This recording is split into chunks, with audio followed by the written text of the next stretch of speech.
Глава 1606. Странный зверь. Хань Ли просто холодно усмехнулся про себя при виде этого. Даже если бы здесь были существа, которые развили определенные особые секретные техники, все, что они смогли бы идентифицировать, это то, что он был в какой-то маскировке. В конце концов, даже Дуань Тиньжэнь, который был на пике стадии интеграции тела, не смог определить его истинный облик, и не было никакого способа, чтобы самые могущественные существа в этом аукционном зале потрудились преследовать его ради дефектной духовной жидкости. Таким образом, вернувшись на свое место, Хань Ли просто закрыл глаза, как будто его не интересовала остальная часть аукциона. После этого все шло довольно гладко, и были даже два других предмета, которые были проданы по цене, превышающей цену глазурованной небесной огненной жидкости, но они также не были зарезервированы для финала. Одно из них было сокровищем, которое передавалось из поколения в поколение с древних времен, и было известно как рог тысячелетнего моллюска. Несмотря на то, что это не были божественные духовные сокровища, его свисток мог заставить всех низкоранговых духовных зверей в определенной области подчиняться пользователю, так что это было довольно необычное сокровище. Другим предметом аукциона был флакон с таблетками парящего дракона, который изготовил Хань Ли. После того, как Сяо Буй объяснил удивительный эффект таблеток, весь аукционный зал пришел в ярость. Эти таблетки были очень полезны как для увеличения магической силы, так и для прорыва в культивации, так что это действительно был случай, когда чем больше, тем лучше. Кроме того, таблетки на стадии пространственного закаливания были крайне редки на аукционах, поэтому сразу же после их появления начались интенсивные торги. Даже существа, находящиеся ниже стадии пространственного закаливания в зале аукционов, выставляли торги все, что им было дорого.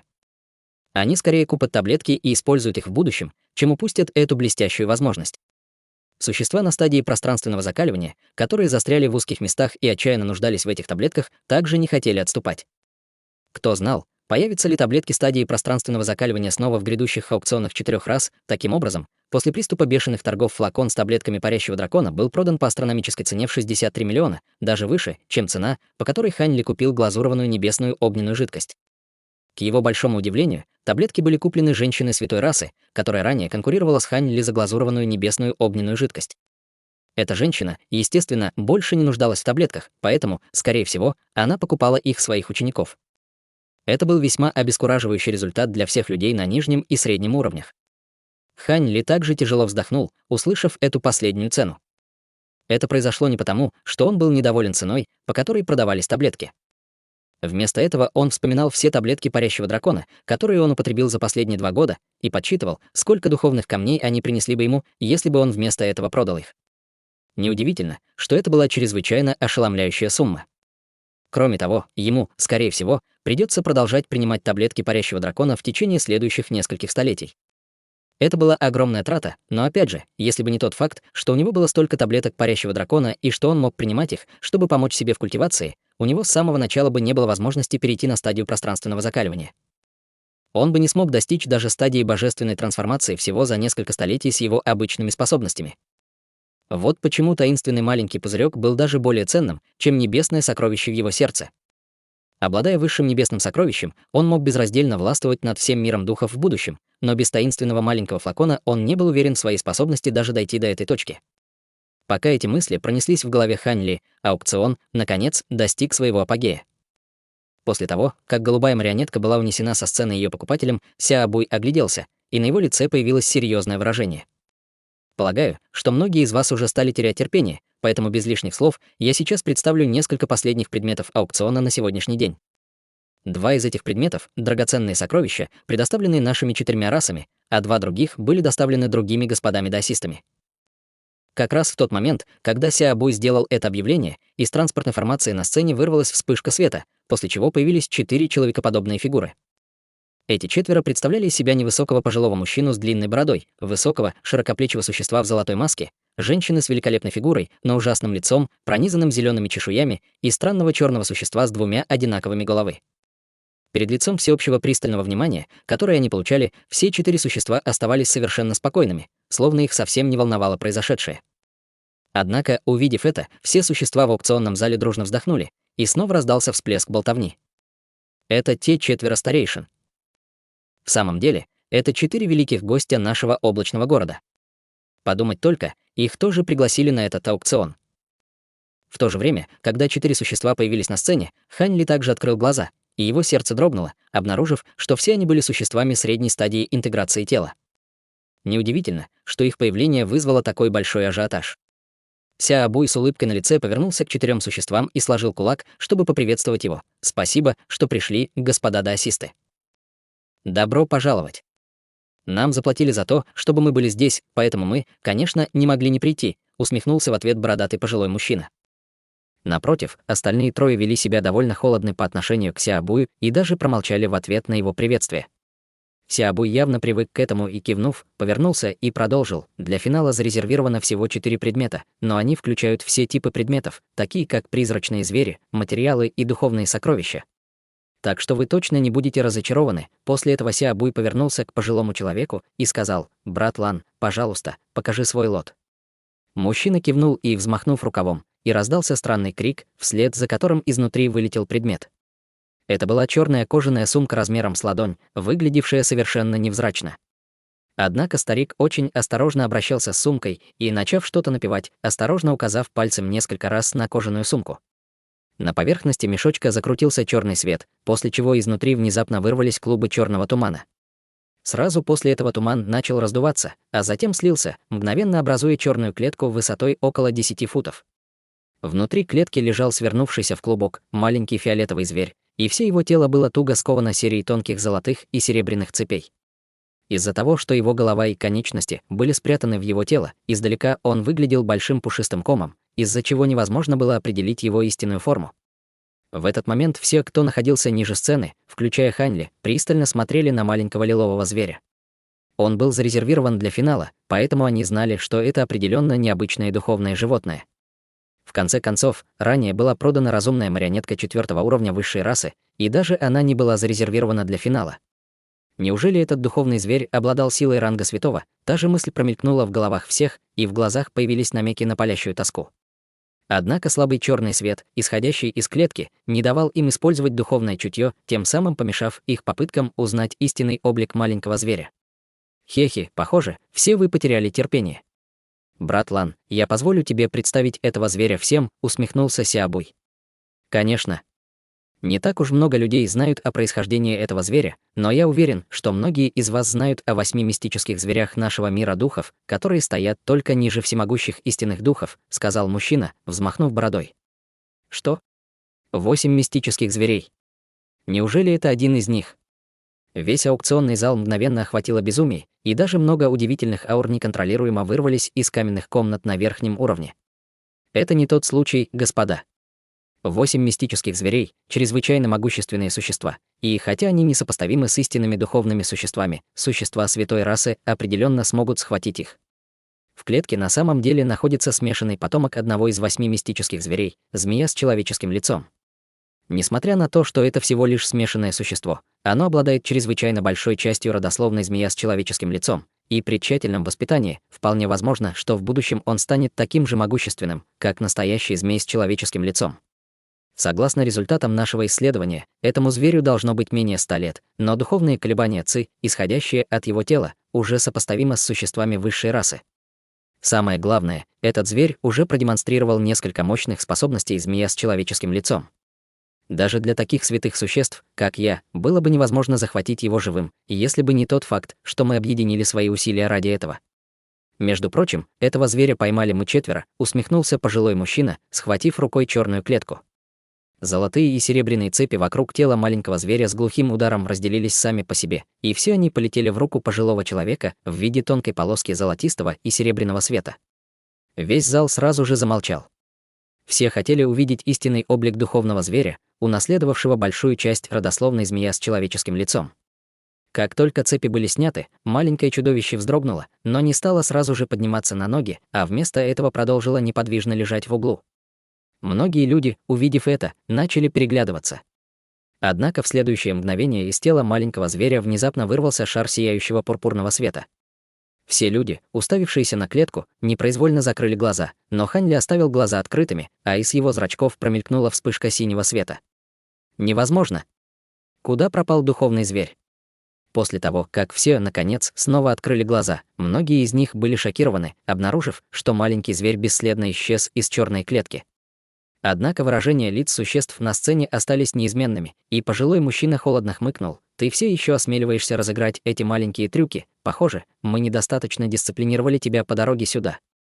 Сказав это, пожилой мужчина поднял руку, а затем указал пальцем на черную клетку.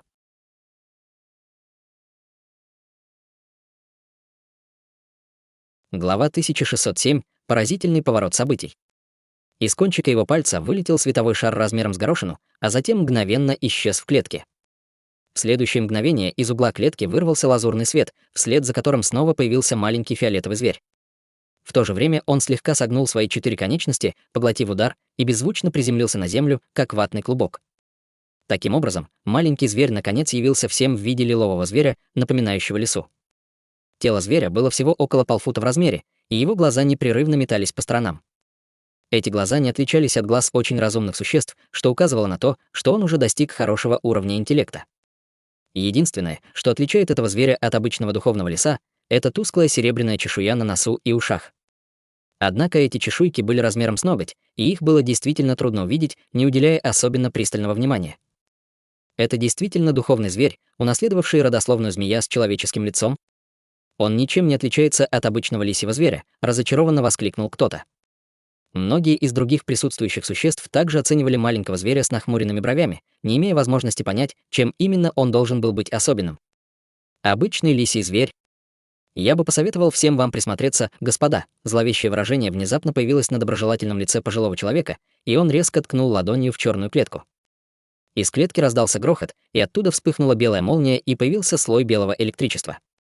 Затем грянул гром, и бесчисленные тонкие дуги молнии превратились в острые клинки, устремившиеся прямо на маленького зверя в клетке. При виде этого чрезвычайно очеловеченное выражение тревоги и ярости появилось на лице маленького зверя, и он издал низкий рык, а из его тела закружился пурпурный свет. Внезапно над ним появилась проекция, прикрывающая его тело внутри. Это была проекция бледного серебряного змея. Проекция змея была чрезвычайно расплывчатой и нечеткой, из-за чего наблюдатель едва мог идентифицировать ее как змея, но все клинки молнии исчезли после удара проекции, как замки из песка во время прилива. Поглотив столько молний, проекция змея увеличилась в несколько раз по сравнению с первоначальным размером, почти заполнив всю клетку, и подняла голову, издав яростный рев. Внезапно клетка начала визжать и стонать, как если бы она изо всех сил пыталась сдержать зверя. При виде этого все присутствующие одновременно ахнули. Проекция, созданная этим пурпурным зверем на его младенческой стадии, была такой мощной. Он действительно демонстрировал удивительный потенциал. При виде изумления, отразившегося в лицах всех присутствующих, пожилой мужчина понял, что добился желаемого эффекта, и усмехнулся, подняв руку вверх. Во вспышке ослепительного золотого и серебряного света снова появились тонкие цепи, и, бросившись к клетке, снова связали маленького зверя. Цепи каким-то образом могли полностью игнорировать проекцию змея и плотно обвились вокруг тела пурпурной лисы, полностью ее обездвижив. Сразу после этого вызванная им проекция серебряного змея исчезла, и черная клетка снова осела. Сяобуй знал, что нужно ковать железо пока горячо, поэтому, прежде чем все успели оправиться от потрясения, он объявил: «Я уверен, что все вы стали свидетелями силы этого зверя и больше не сомневаетесь в его возможностях.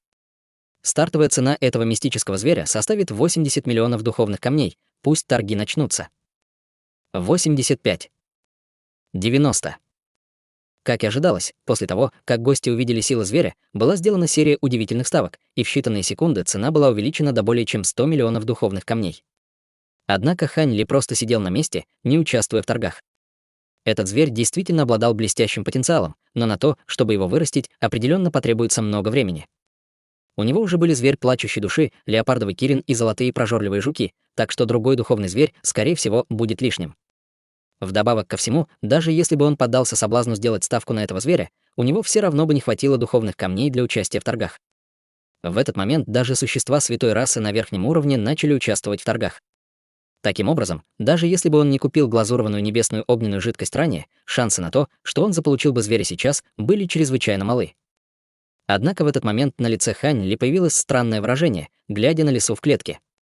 Возможно, это было просто плодом его воображения, но внешний вид и поведение связанного пурпурного зверя показались ему знакомыми. Маленький зверь напоминал ему серебряную луну. Несмотря на то, что истинной формой серебряной луны был серебряный волк, она также завладела телом призрачной лисы в мире людей, поэтому было не особенно странно, что между ними было определенное сходство.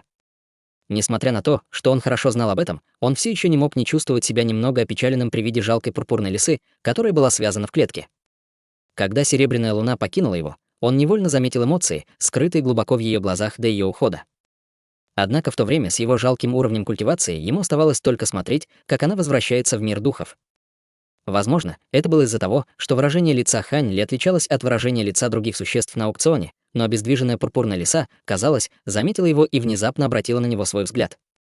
Как только их глаза встретились, она моргнула своими умными глазами, и на ее лице внезапно появился намек на замешательство, смешанный с восторгом. Изменения в выражении лица пурпурного лисы были очень незначительными, но они, конечно, не могли остаться незамеченными перед способностью глаз духовного прозрения Хань Ли. Поэтому он сразу же слегка дрогнул, и в его сердце вспыхнул намек на недоумение. 130 миллионов. Поразительное предложение было сделано обладателем пожилого голоса на верхнем уровне, и весь аукционный зал наконец затих. Казалось, что никто не сможет превзойти эту астрономическую ставку. 130 раз. 132.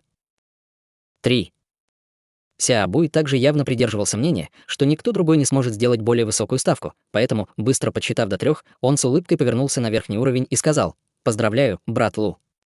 После того, как это мистическое чудовище станет твоим, я уверен, ты станешь еще более грозным».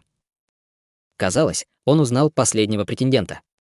«Хе-хе, не думал, что узнаешь мой голос после стольких лет разлуки, господин Даосист Сяо», усмехнулся в ответ последний претендент.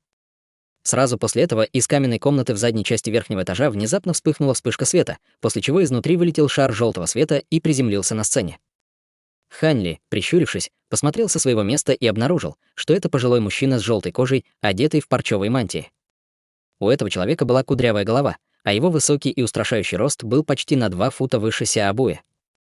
В глазах Сяобуя при виде этого крупного пожилого человека мелькнула настороженность, но он все же сказал с уважением: «Я полагаю, что будет лучше, чтобы мы вырубили этого зверя, прежде чем ты его возьмешь.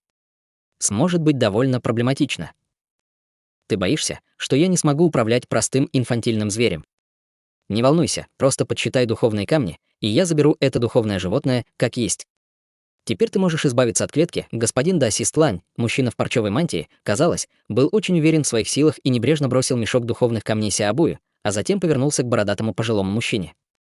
«Хе-хе, как скажешь, брат Лу, я сейчас же сниму ограничение». Пожилой мужчина кивнул, а затем медленно поднял руку, готовясь к захвату в сторону клетки.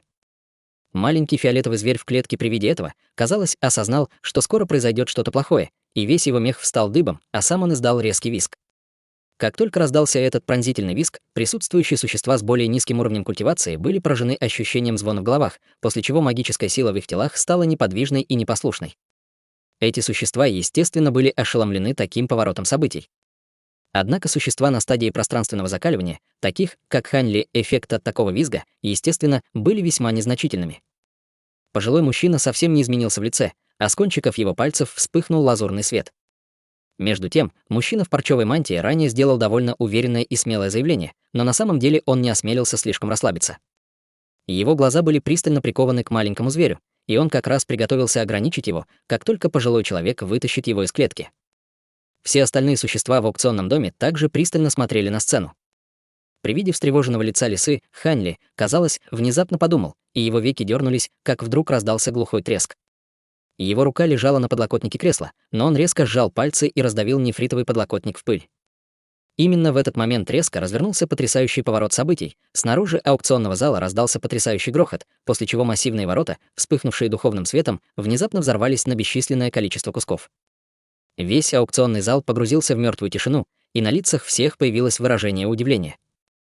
Это был аукцион 4 рас. Кто осмелится здесь сделать что-то столь наглое и безрассудное? Однако весь аукционный зал тут же пришел в неистовство, и разом послышалось бесчисленное количество голосов.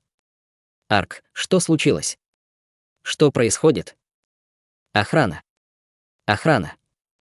Из-за того, что ограничение на воротах было нарушено, у входа беспорядочно мигали духовные огни, из-за чего люди не могли увидеть, кто был нарушителем. Сяобуй был также весьма ошеломлен этим внезапным развитием событий, но, будучи на стадии интеграции тела, он смог быстро прийти в себя, закричав «без паники». 4 наших расы проводят этот аукцион, никто не сможет нанести ущерб здесь без последствий. Его голос походил на оглушительный раскат грома, который мгновенно вселил чувство ясности в умы каждого. Он был прав. Если отбросить всю охрану, которая была направлена в аукционный дом, с таким количеством существ высшей расы и святой расы здесь, никто не мог рассчитывать, что вмешается и не пострадает от последствий своих действий. 4 расы, да? Как ты смеешь так говорить? Неужели ты думаешь, что я не посмею убить всех вас здесь?» Из-за разбитых ворот раздался громоподобный мужской голос. Сердце Сяобуя дрогнуло от смелого заявления, но выражение его лица оставалось спокойным, и он спросил: «Кто ты такой и как ты смеешь сеять хаос в нашем облачном городе?» «Ваш облачный город своего рода царство смерти. Если нет, так почему я не осмелюсь посеять здесь хаос?» Снаружи аукционного зала раздался звук шагов, вслед за которым медленно вошла человекоподобная фигура.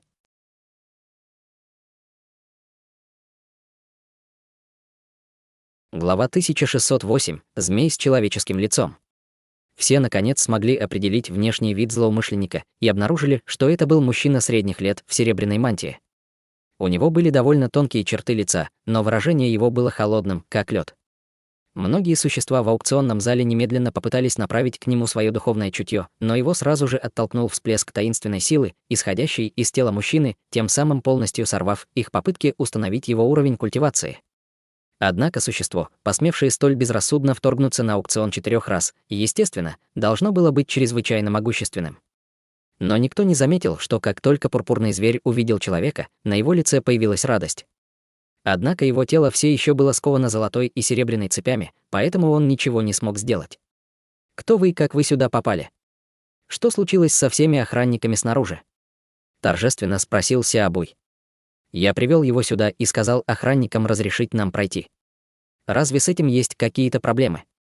Вдруг раздался еще один незнакомый голос, вслед за которым в аукционный зал вошел еще один человек. Это был молодой человек в белом, на вид ему было лет 28. В его внешности не было никаких запоминающихся черт. Однако, как только молодой человек вошел в аукционный зал, на лице Сяобуя появилось встревоженное выражение, и он поспешно поклонился ему в знак уважения. Сяобуй отдает дань уважения старшему Вэню. Мы отдаем дань уважения старшему Веню. Другие существа святой расы на сцене, казалось, тоже узнали молодого человека и резко изменились в лицах, поспешно поклонившись в знак почтения. Более того, все существа святой расы на верхнем уровне также вылетели из своих комнат, чтобы отдать дань уважения этому юноше. Хань Ли поднял глаза и обнаружил, что даже Цань Цзи и Дуань Тиньжэнь были среди этих существ святой расы. Оба они были на пике стадии интеграции тела, но даже они смотрели на молодого человека с трепетом и почтением в глазах. Таким образом, было нетрудно сделать вывод, что этот молодой человек должен был быть существом на стадии Великого Вознесения. Подумав об этом, выражение лица Хань Ли также наполнилось изумлением, когда он посмотрел на молодого человека. В этот момент все другие чужеземные существа в аукционном зале, естественно, также догадались об истинной личности этого молодого человека, и многие из них нервно сглотнули, а на их лицах отразились шок и тревога.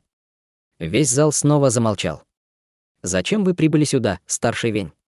Разве вы не решили войти в уединение?» Заговорил некто, но не Сяобуй. Это было еще одно существо на пике стадии интеграции тела, которого Хань Ли не узнал.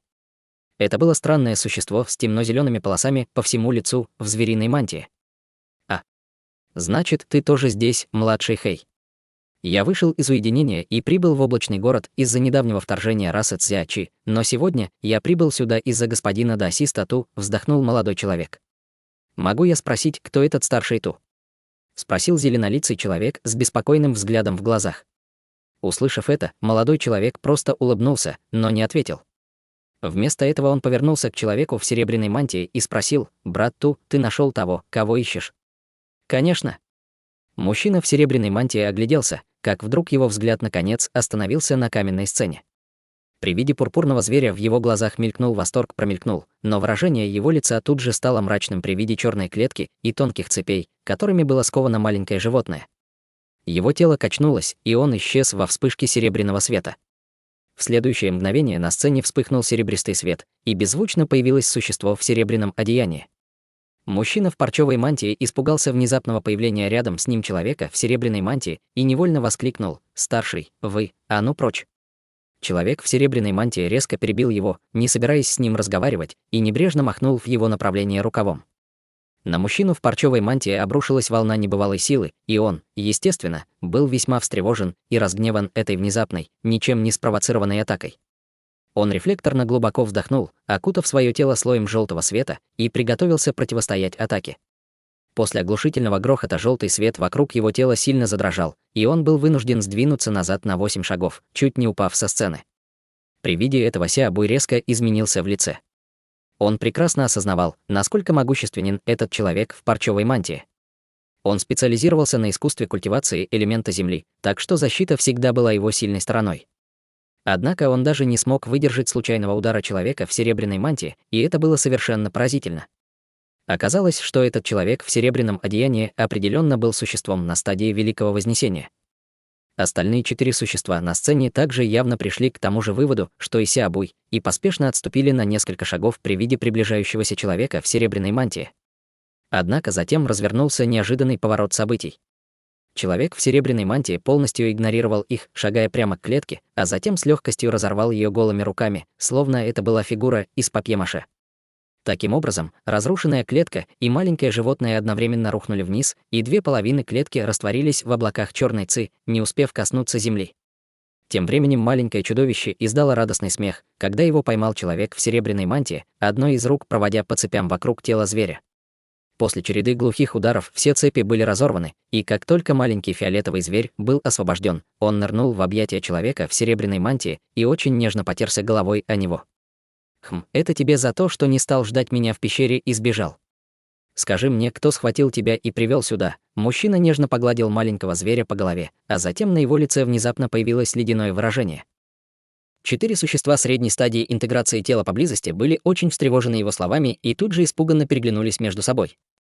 Это маленькое животное было схвачено ими 4 и доставлено в аукционный зал. В противном случае их, как приглашенных участников небесных облачных рас, скорее всего, не пригласили бы на сцену. В этот момент маленький пурпурный зверь с обиженным видом повернулся к бородатому пожилому мужчине, а затем прорычал, словно он действительно что-то сообщал мужчине в серебряной мантии. «Что? Он мучил тебя? Как ты посмел? Вы 4 поплатитесь своей жизнью за это». На лице мужчины в серебряной мантии вспыхнула ярость, а из его тела вырвалась удивительная зловещая аура. Его плечо качнулось, а рука метнулась к пожилому человеку со скоростью молнии. Между ними было расстояние более 100 футов, но его рука каким-то образом резко удлинялась, а его 5 пальцев, вспыхнув серебряным светом, мгновенно достигли пожилого человека. Атака была настолько быстрой, что достигла цели почти мгновенно. В то же время на пожилого человека обрушился удушающий взрыв духовного давления. Хотя он был готов к атаке, он и представить себе не мог, что атака будет такой огромной силы и свирепости. Перед лицом этой молниеносной атаки у него был только один шанс открыть рот, выбросив лазурную бусину, которая полетела прямо в приближающуюся руку. В то же время он активировал печать заклинания, подготовленную заранее, и его тело внезапно расплылось, а перед ним мгновенно материализовались 3 световых барьера разных цветов. Однако дальнейшие события повергли пожилого мужчину в состояние крайнего ужаса. Прежде чем лазурная бусина успела раскрыть свою силу, она была разбита на бесчисленные фрагменты вспышкой серебряного света. Почти в один и тот же момент рука человека в серебряном одеянии мгновенно пробила все 3 световых барьера, и 5 полос серебряного света вспыхнули прямо на голову пожилого мужчины. У этого человека, естественно, было бесчисленное множество других способностей, которые он не успел раскрыть, но в этой ужасной ситуации он ничего не мог сделать. Таким образом, его лицо немедленно стало смертельно бледным от осенившего его чувства надвигающейся гибели. Однако как раз в этот момент рядом раздался спокойный голос.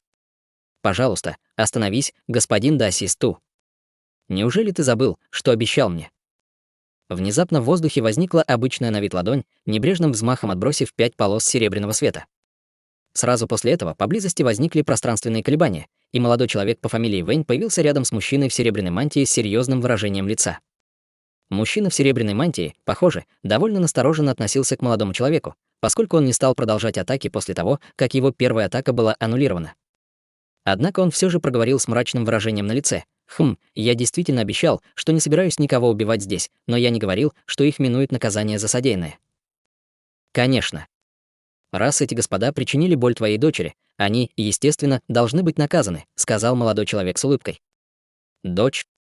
Это значит, что ты змей с человеческим лицом».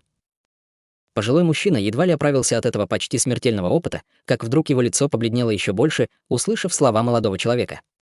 «Действительно, моя истинная форма — это змей с человеческим лицом. Меня ты тоже хочешь поймать?» Человек в серебряной мантии повернулся к старику с холодным взглядом. «Я бы не осмелился даже подумать об этом, старший. Мы не знали, что это духовный зверь, ваша дочь, поэтому я умоляю вас пощадить нас, старший». Пожилой мужчина был ранга святой расы, но он знал, как важно падать ниц, когда это необходимо. Поэтому он немедленно взмолился о пощаде, прося сохранить ему жизнь в такой мрачной ситуации. «Ты был слишком безрассудным, брат Лан. Как ты мог отправиться на охоту за духовными зверьми возле пещерной резиденции брата Ту? Ты должен отблагодарить небеса за то, что с дочерью брата Ту ничего не случилось», — мрачно выругался молодой человек. «Я не знал, что пещерная резиденция старшего Ту находится под этим морем. В противном случае я бы, конечно, не осмелился бы даже приблизиться к ней». Услышав это, холодный пот начал заливать лицо пожилого мужчины, а остальные трое также побледнели.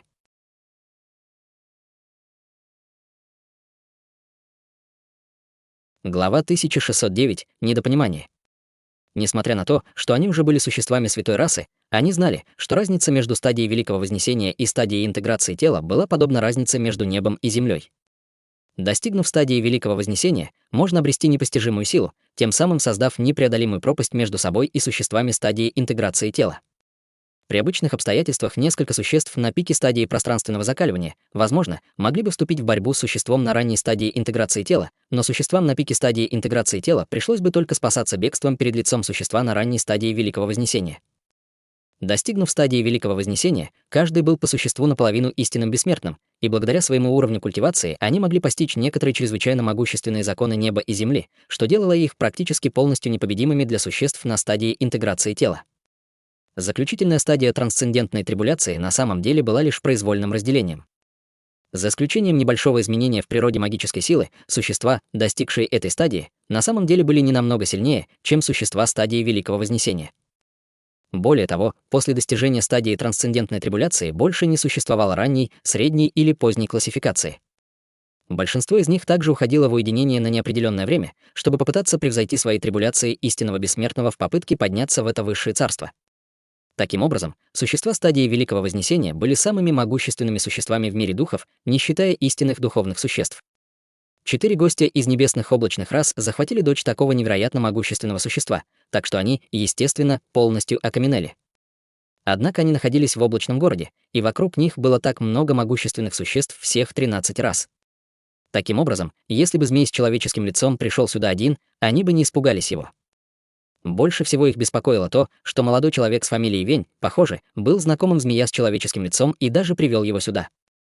Следовательно, для них, и естественно, было невозможно попытаться всем вместе атаковать змея с человеческим лицом, поэтому они были так напуганы нынешней ситуацией. Если бы не тот факт, что молодой человек развеял смертельную атаку, чуть не унесшую жизнь пожилого человека, они бы уже бежали, спасая свои жизни. «Хорошо, я сделаю тебе одолжение и сохраню их жизни, брат Вень, но они пытали мою дочь по дороге, поэтому я должен их наказать». Немного помолчав, мужчина в серебряной мантии внезапно холодно усмехнулся. Затем он махнул рукой в сторону пожилого человека молниеносным рубящим движением, и прежде, чем старик успел среагировать, одна из его рук была отрублена во вспышке серебряного света, и из раны хлынул кровавый фонтан.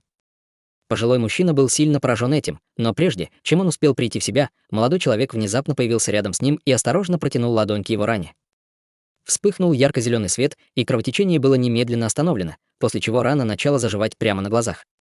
Лицо пожилого человека было смертельно бледным, и он как раз собирался что-то сказать, как вдруг молодой человек махнул ему рукой со словами: «Раз брат Ту уже наказал тебя, другие будут избавлены от дальнейшего наказания». Однако, это еще не конец. Меня не волнует, как ты захватил дочь брата Ту, но вы все должны отдать ему 100 миллионов духовных камней каждый в качестве компенсации за моральный ущерб. Если вы не сделаете это, то вам придется оставить здесь по одной из ваших рук». Услышав это, все 4 существа вздохнули с облегчением. Если они могли решить такую серьезную проблему, потратив всего 100 миллионов духовных камней каждый, то это, естественно, было бы близко к идеальному результату. В противном случае, даже если бы их пощадили сейчас, им пришлось бы всю оставшуюся жизнь скрываться в облачном городе, поскольку уход из города мог бы привести к тому, что это существо стадии Великого Вознесения могло их выследить. Пожилой мужчина потерял руку и немного эссенции крови, но с его уровнем культивации срастить конечность было несложным делом. Таким образом, 4 существа немедленно собрались вместе и вынесли 4 мешка с духовными камнями, почтительно вручив молодому человеку. Молодой человек взял у них мешки с духовными камнями, а затем с улыбкой повернулся к мужчине в серебряной мантии. «Уверен, что этих духовных камней недостаточно, чтобы утолить твою ярость, но это начало. Господин Даосист Лан и другие случайно посетили твое мертвое море, поэтому они не обратили на это внимания, конечно же, не собирались обидеть тебя. Поэтому, пожалуйста, сделай мне одолжение и позволь прошлому остаться в прошлом». От этих слов выражение лица мужчины в серебряной мантии все еще было довольно разъяренным, но, взглянув на расчлененную руку пожилого человека, он повернулся к улыбающемуся лицу молодого человека и, наконец, кивнул. «Хорошо, я сделаю тебе одолжение и пощажу их на этот раз, но с этого момента им запрещено приближаться к моему мертвому морю. Если я снова увижу их там, то пусть пеняют на себя». Говоря это, на лице человека в серебряной мантии появились размытые серебряные узоры, придавая ему гораздо более зловещий вид. Молодого человека совсем не удивило состояние человека в серебряной мантии, и он, бросив ему мешки с духовными камнями, ответил с улыбкой: «Конечно. Если господин Даосист Лан и другие осмелятся приблизиться к твоему мертвому морю, тогда они лишатся своего статуса приглашенных участников наших небесных облачных рас, и ты сможешь сделать с ними все, что захочешь». От этих слов все 4 существа сильно вспотели. Человек в серебряной мантии поймал 4 мешка с духовными камнями, и выражение его лица немного смягчилось. Во вспышке духовного света все 4 мешка внезапно исчезли. Сразу после этого мужчина внезапно похлопал маленького зверя по спине, и зверь исчез во вспышке пурпурного света, а на его месте появилась маленькая девочка лет 7. У маленькой девочки была снежно-белая кожа и пара ярких черных глаз. В ее волосы было вплетено несколько маленьких пурпурных косичек и выглядело очень очаровательно. При виде этого множество людей изменились в лице. Этот маленький зверь явно не был достаточно могущественным, чтобы самостоятельно проявить человеческую форму, но человек в серебряном одеянии смог помочь ей в этом, тем самым продемонстрировав еще одно свидетельство его огромных способностей. Даже приняв человеческий облик, маленькое чудовище все еще крепко цеплялось за человека в серебряной мантии, произнося серию неразборчивых слогов. В то же время она настойчиво указывала на 4 существ, захвативших ее с жалким выражением лица. «Хорошо, я уже преподал им урок, так что это конец. Пусть это будет уроком и для тебя. Это наказание за твое непослушание. После того, как мы вернемся, сосредоточься на своей культивации, и я не позволю тебе покинуть пещерную резиденцию, пока ты не достигнешь стадии метаморфозы», мужчина говорил строгим голосом, но заботливое выражение его лица делало его ругательные слова совершенно невесомыми.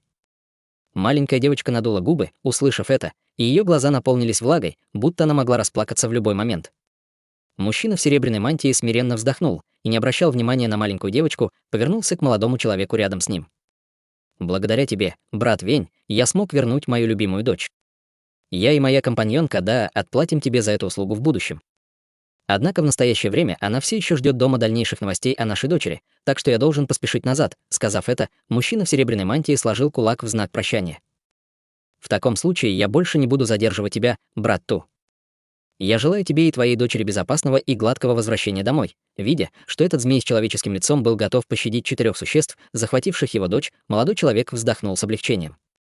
Все эти 4 существа были приглашенными членами небесных облачных рас, и они также были существами ранга святой расы, поэтому он, естественно, не мог допустить, чтобы их убили на глазах такого количества людей.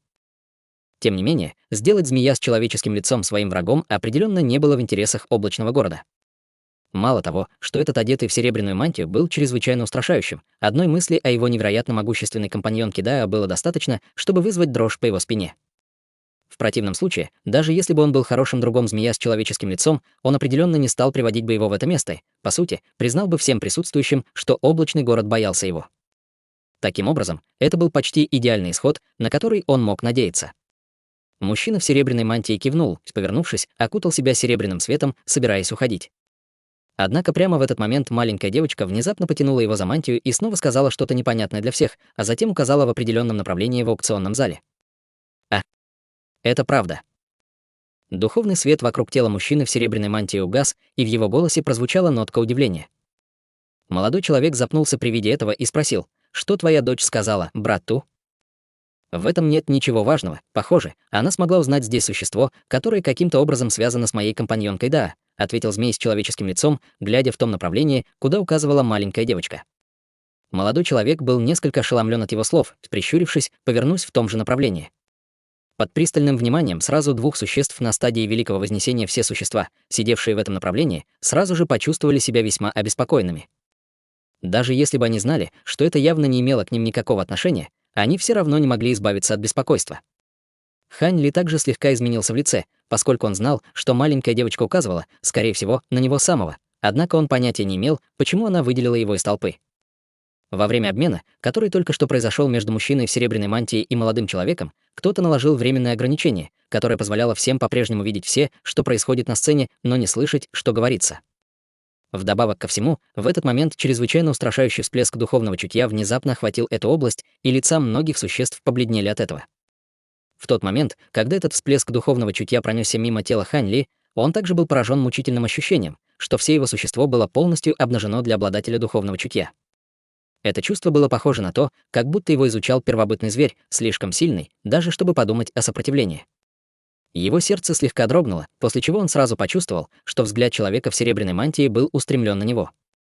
Внезапно мужчина поднял ногу, и в следующее мгновение Хань Ли почувствовал, как его зрение слегка затуманилось, после чего перед ним внезапно появилась человекоподобная фигура. Это был никто иной, как мужчина в серебряной мантии и маленькая девочка, которую держали в его руках. Маленькая девочка в данный момент с любопытством смотрела на него своими мерцающими глазами, и Хань Ли немедленно поднялся на ноги. Он чувствовал себя довольно встревоженным, но сохранял спокойное выражение лица, почтительно приветствуя человека в серебряной мантии. «Я отдаю дань уважения старшему Ту».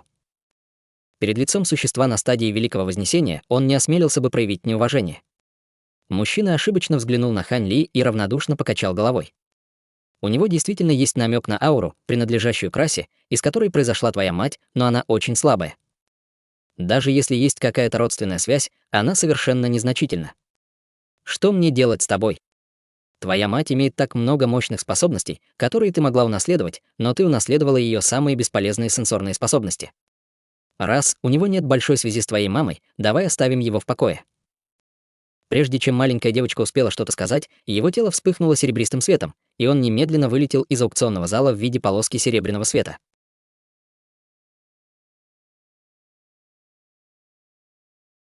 Глава 1610. Раса земных духов и адская земляная боевая повозка.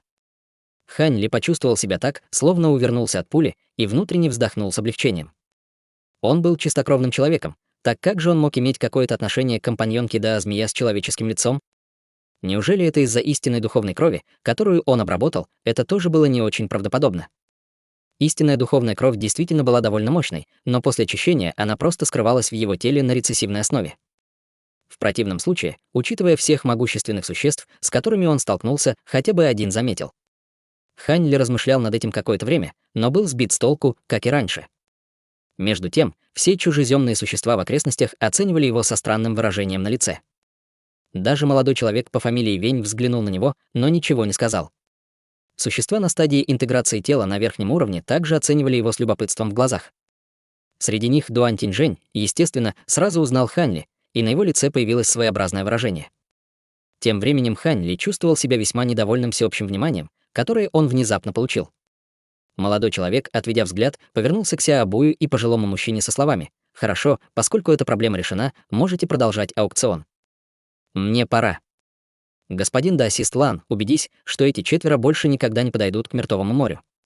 В противном случае, если бы с ними что-то случится, даже я не смогу ничего сделать. Я обязательно запомню это, старший. Спасибо, что вмешались, чтобы спасти нас. Иначе нас бы точно убили». 4 существа были естественно исполнены благодарности к молодому человеку. Сяобуй также почтительно попрощался с ним. Молодой человек кивнул и, сделав всего шаг, спустился со сцены. Похоже, он двигался не очень быстро, но все равно вышел из аукционного зала и мгновенно исчез, сделав еще несколько шагов.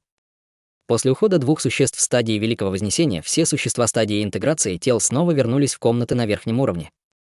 Все остальные в зале снова обратили свое внимание на людей на сцене, и Сяобуй повернулся к 4 другим существам, сказав: «Брат Лан, ты все еще ранен, поэтому тебе следует вернуться в свою пещерную резиденцию и сосредоточься на своем выздоровлении.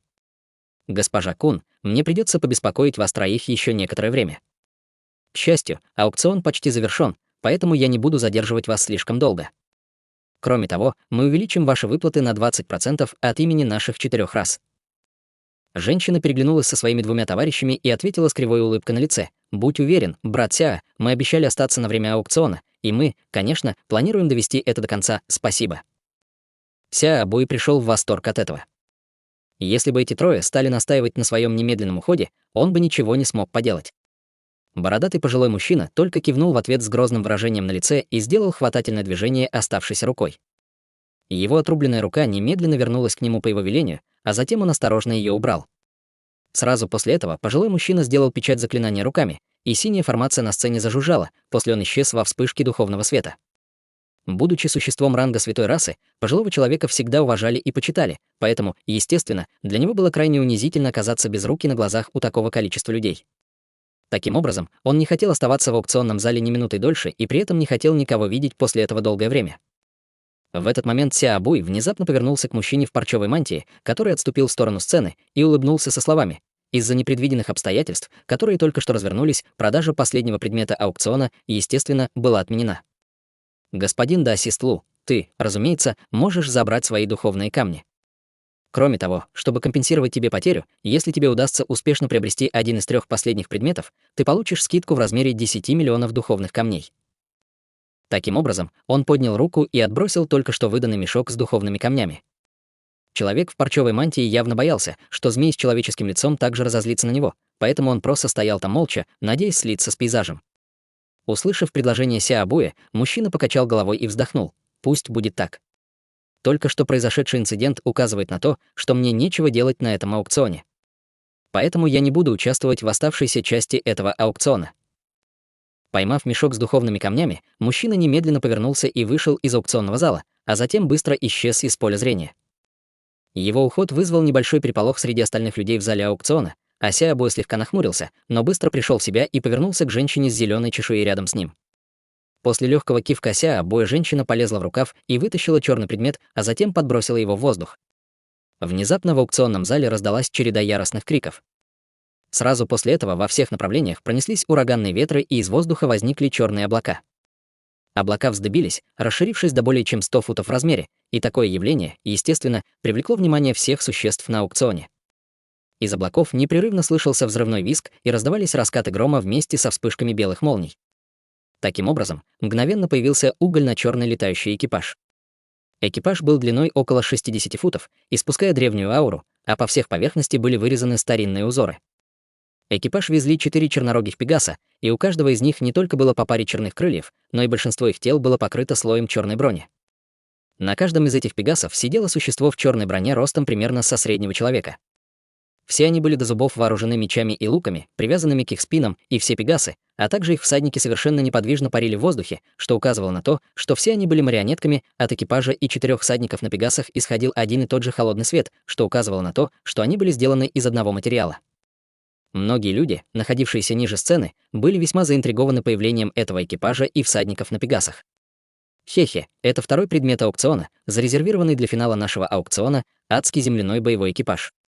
Я не буду подробно рассказывать об этом экипаже, но я уверен, что большинство из вас слышали о нем. Я верю, что многие из вас все еще помнят расу земных духов, которая была полностью истреблена сотни тысяч лет назад. В то время они были известны на Громовом континенте как наиболее искусная в марионеточном искусстве раса.